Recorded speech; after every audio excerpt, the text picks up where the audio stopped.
Hi truth seekers, and welcome back to our channel where we reveal the shocking underbelly of the glistening Alice in Wonderland world of Harry and Meghan.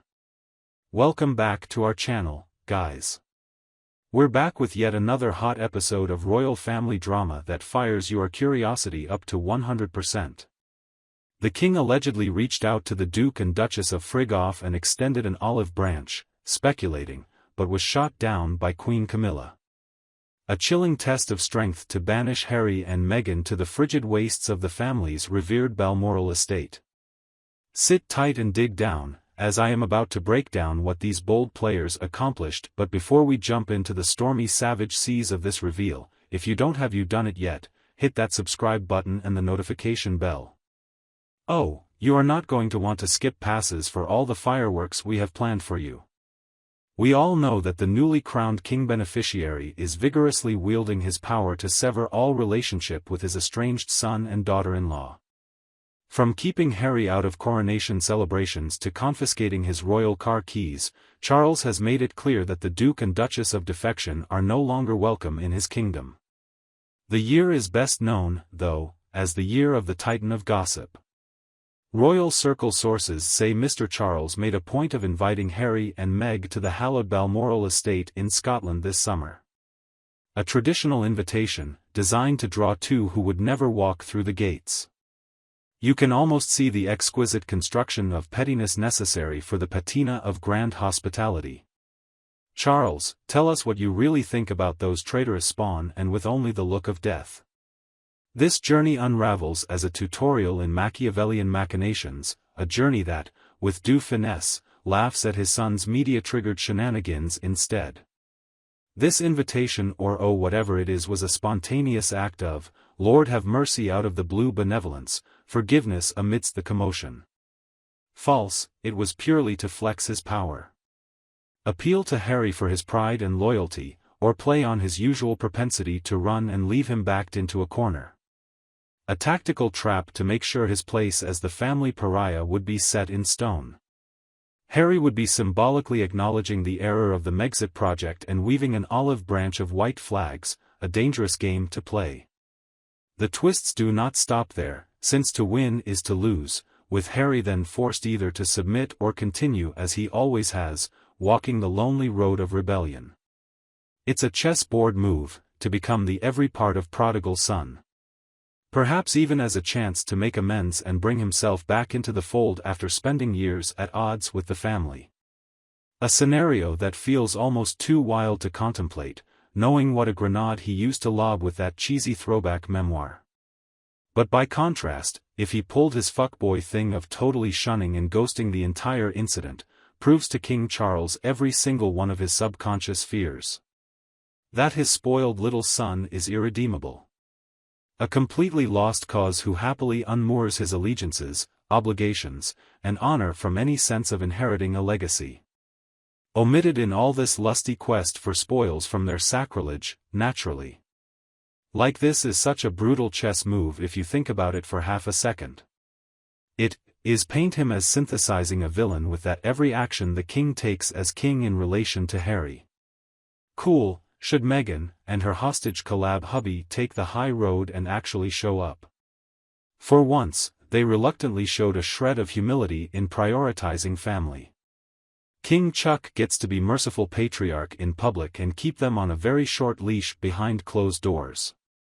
All the world would then see is the artifice of faux public accountability revealed in a yawning chasm of willfully evading what everybody knows they ought really to be doing. Two unapologetic grinders who prefer endless world tours and moonlight appearances to repairing any semblance of a relationship with their blood. They tore through it and right into my house. Dad held the door open. Again. A total disgracing of their own family name at that stage. Zero excuses left. How, from Charles's strategic standpoint, could this not be viewed as the deficiency of all his treacherous sin? Harry and Meghan forever branded as traitors in the court of public opinion? His gesture of goodwill will be rebuffed, he knows as much yet stands to lose, frankly, very little, while the clout-cum-guzzling vultures are placed in a situation where whatever decision they make further airs out how much of a parasite they are to the masses, if only equally shine some light on them, too. That's some cold-blooded Machiavellian calculations that you would expect of a ruler, taking away last crumbs of any legitimacy or any semblance of importance from the weaponry of any potential threat. And, lest there be any doubt about how Charles appears to regard this turn of events, that is exactly how he appears to see Harry and Meghan in this continuously unfolding saga, the interference he cannot allow activated for the good of the monarchy in general, and the family legacy in particular. Imagine how, a literal bamboo-sticked warrior with zero tradition and a whole life without seeing a single war for the old Parthian prince, Prince Pashulant, getting this hard of a curve by his father after playing non-stop for dozens of hours. The more desperate the escalation, the greater the counter-rejection, and the more humiliating the king himself. What a great way that would be to castrate and defang all of the traitor Tot's little hopes and dreams. But if you think Charles is the only one driving it, you'd be very, very wrong to imagine that he is doing this scorched earth approach by himself. After all, the true knife job asking for Harry and Meghan to go the way of the permanent cow pie just might be Queen Camilla. Yes fam, it turns out the king's wifey has been everything but all in his ear to excommunicate those two from the firm forever. Securing the gates, all but cutting off access, all residencies, and all potential avenues for how the Holy Grail and Copenhagen would try to weasel their way back into the royal stable for the clout points down the line. Now, the Duchess of Decorum is drawing the line in the sand and is ready to put a period on this never-ending PR headache once and for all. And you know what? Not one little bit for her drawing that line so definitively in the sand. Think how completely utterly something must be when every comfort is darkened with blunt and with tarnishing of suspect and oppressive matter over your family name forever activation. You which is she is it you are left to wonder when the next wave of tell-all books are going to deposit from those two cockroach con artists who keep trying to milk the same racket until the cow runs dry. The woman pulled out all of the stops for decades just to kind of maybe be allowed into the fucking club.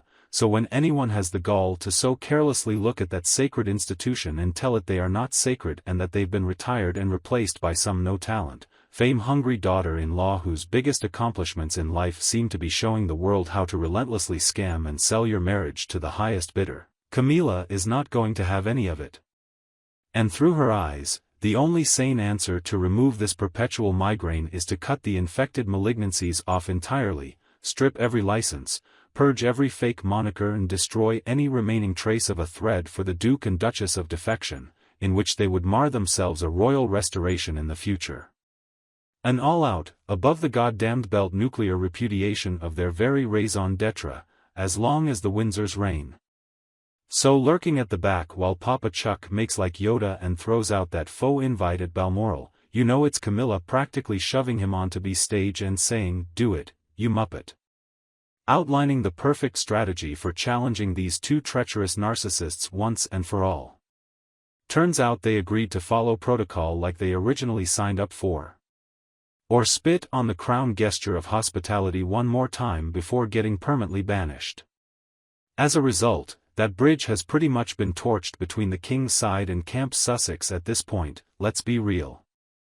And every time, a temporary truce, an olive brand towards Harry and Meghan, which Harry and Meghan turned around and hurled straight at the monarchy with yet more controversy, more baiting and more scandal hustling. Clinging to the tit of the crown's vast publicity teat, greedy adders addicted like so much weeping willow screen, all costs, mainstream, all costs. And if there is one woman on the face of this earth who knows the damage that this type of chronic disrespect can do, it must surely be Queen Camilla, the woman who has fought for a lifetime to carry on with her head held high despite the prurient gossip she has had to endure. Which means that you also know that she sees and recognizes the same toxic pattern that Harry and Meghan are pulling in virtually clear view with their never-ending stunts.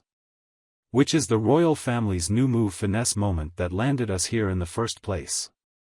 Confronting it similarly to how they have forced their own prodigal outliers to either mature and come back to the fold of their own volition or go down the pernicious path of no return, never to be royals again.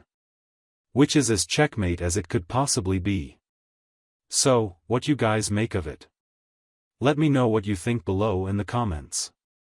Until next time, for more jaw-dropping tales and titillating tell-alls, subscribe to our YouTube. Follow us on all of our platforms to stay in the loop with everything from within the royal family. Semerlu, YouTube, love the royals, follow us and let's keep up. Thanks for watching. Catch you later with some more great news on the royal family. Bye for now.